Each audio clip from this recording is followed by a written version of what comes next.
Greetings. My name is Dr. Suzanne Russ, and I'm going to introduce myself to you today, first with my effort at a traditional Navajo greeting. Then I'll talk to you about my family, then my profession, my interests, and my teaching. Yat shke o shitin Dr. Suzanne Russ Vinishie. Becker from Wapaka, Wisconsin, Nishvi. Techotki from East Germany, A by I Shichin. Dosterhoft from Waukesha, Ayi Dashai. Radke from Milwaukee, Ayi Dashanai. Sevi Ke Hashti. Ahehe. I hope that provided you with some happy entertainment listening to my attempts at Navajo. One day, perhaps I'll be able to actually take a Navajo language class and learn more about that. So I introduced myself to you first through my family, as I've just done in that introduction. First and foremost, I am a mother, a daughter, and a life companion. My own mother is retired and lives on a little lake in northern Wisconsin, and she still relies, at least in small part, on fish she catches from her boat in summer, and by drilling a hole in the ice and ice fishing in winter. She's a funny, stoic woman. So I spend time with her in summer. Sometimes she comes and visits here, driving herself all the way. And she's still healthy, self-sufficient, hasn't needed much from us, even though she's dealt with several bouts of cancer and any number of life challenges. My sister lives a few hours away, so if she has needs, my sister is there for her. My dad and stepmom live near here in Snowflake, outside of Snowflake, Arizona. My dad has had some health problems lately, and so I'm really grateful to my stepmother for taking good care of him. And I'm also really glad I'm up here, because now I'm just a couple hours away and I can visit them often and can be there if there ever was a need. I have 3 kids, they're all grown, and 3 beautiful young granddaughters. My oldest daughter is 36 and she's married, and she lives with her husband in this little cooperative apartment they just moved to on Lake Michigan. So they had a house, and they did the thing of buying a house, which if you've had that experience, it can be challenging. And after a couple of floods, they are really glad to have sold that house and no longer have that responsibility. So she's a teacher, special ed teacher in Chicago Public Schools, just part-time right now because she has these little girls. So she went back and finished her master's and got her administrative license. So eventually she'll go back and work as some sort of an administrator. And Jerry, her husband, is an emergency room pharmacist at Northwestern Medical Center. And so in that capacity, he rotates around with the doctors, tending the patients who have emergencies and those who are very ill.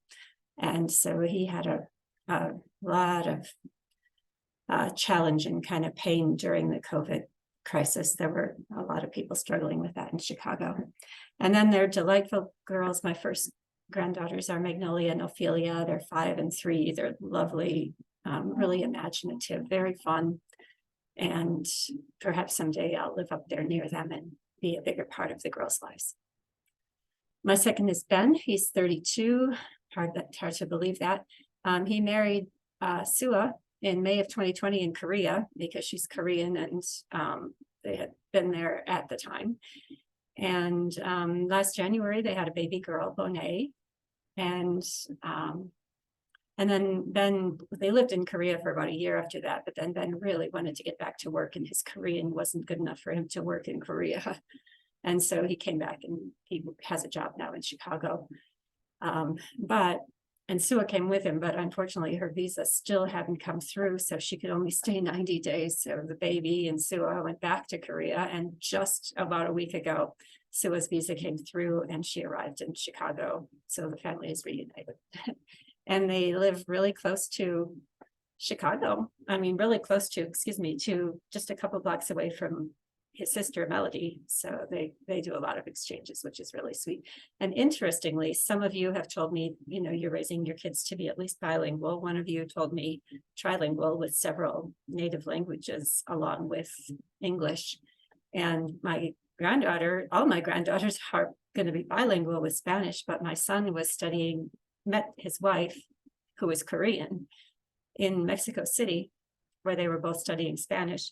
And so when they first met, their primary language was Spanish. Sue didn't have very much English. And so Bonet is going to be trilingual too, I guess, because he got Korean and English and probably Spanish as well. And my third born is Mac. He lives in Milwaukee, which is just a couple hours from Chicago, with his partner, Eric. He is just finishing his degree in engineering from the University of Wisconsin. He's going to graduate in May, thank goodness. He's a little delayed on that, like I was myself. Eric is a librarian. He works in the Milwaukee area.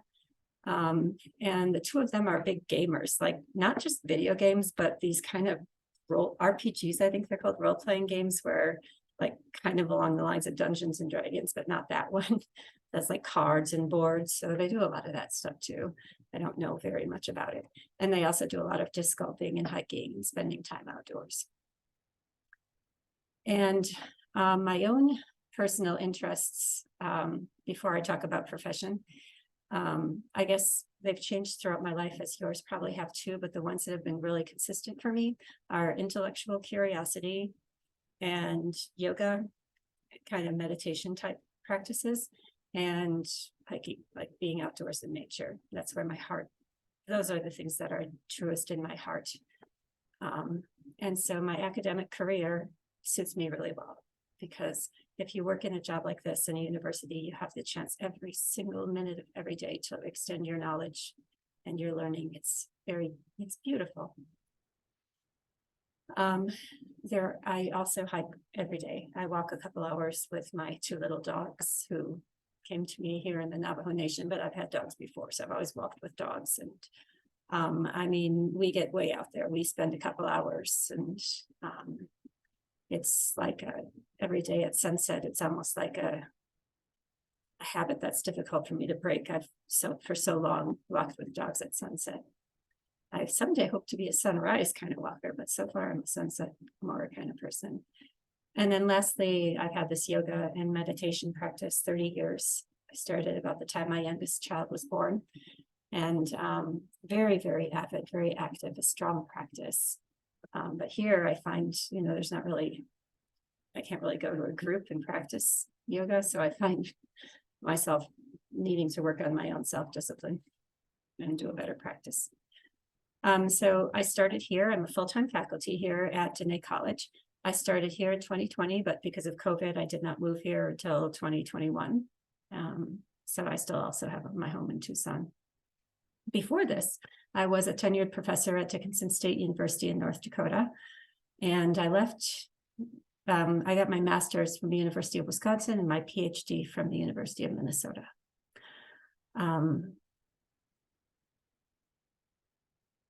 So many of you took a path similar to my path.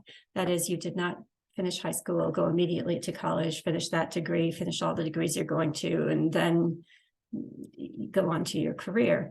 I didn't. I went to a couple of years of college, and then I took some time away. I got married and had 3 kids, and I didn't go back and finish my bachelor's degree till I was 29. And just after my I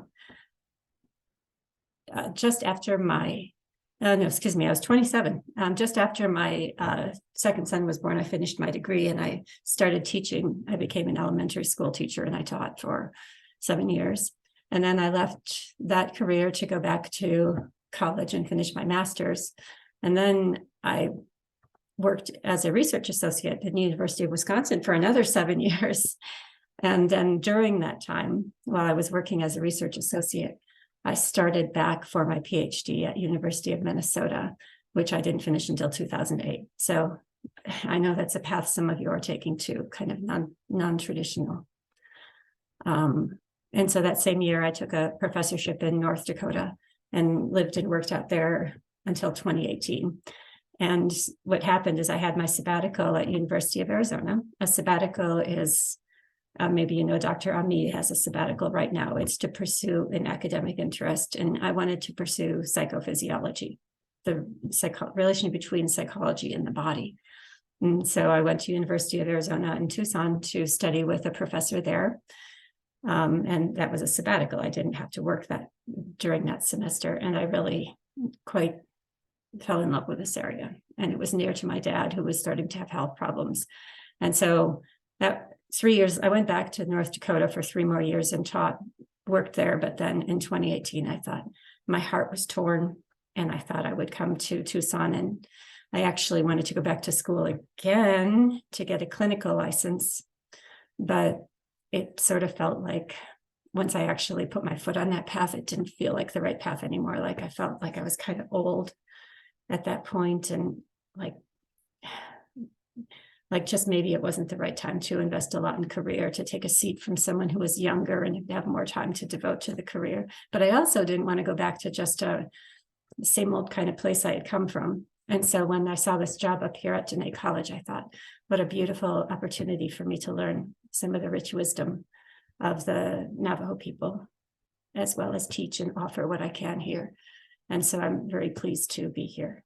I don't regret this decision one bit, and I'll stay here as long as I have to offer something good, as long as I am offering something. And lastly, as an instructor, you'll find that I have some strengths and I have some weaknesses, as we all do. And so one thing is I really do have good intellectual curiosity, so I seek to know my content deeply. And so I think you can count on the things that I'm teaching you. And I especially like situations where I can explore new ideas with you or learn from you, you know, so that's, I think, something that's a benefit as a teacher. I work very hard at my teaching, and I try to structure my instruction in a way that you can receive it, that's right for students and that's interesting. I try to do that, but I've never, ever yet like succeeded perfectly. Every semester I'm redoing and trying to make it better. So for better or for worse, there's always room to grow. You'll find that I do give some multiple choice tests because as faculty, we only have so much time, and multiple choice, while they take a long time to write, they grade very quickly. And so we all probably, many of us, rely on them for at least some part of our assessment. But you'll also find that I usually make you write something each week because I just need to know there's a person out there who's thinking about this content. And so you'll see that. I also have some sort of writing for each of you. And I think I have a great deal of empathy. I really try. I came through a weird path in my own education, you know, finishing my doctorate when I was raising kids and this lifelong learning process. And so I'm old enough to know how life is. And so I think I'm a compassionate listener and a fair person and honest. So I think you'll find those characteristics in me.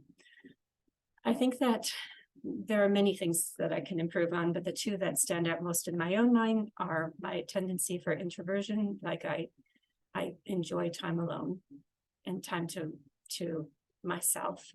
And that causes me on campus to not be present on campus. And that's something I'm really working on. Like I'm trying to step out more and get to campus more. And that's something I have to work on. And of course, I'm on campus for the teaching, but I'm not like going to the lunchroom and going to a lot of events, and I need to do more of that. And secondly, I'm really bad with dates. Like I have to, every time you ask me about a date, I have to look at the calendar. Every time I place a date, I have to go back and double check and check and check. And so if you catch me making mistakes with dates, please let me know right away. I'd say that's a challenge I have. So with that said, I thank you for being here and for watching this video. I am honored to work with you. And I'll do everything in my power to make this a successful experience for you and for all of us. Ahehe.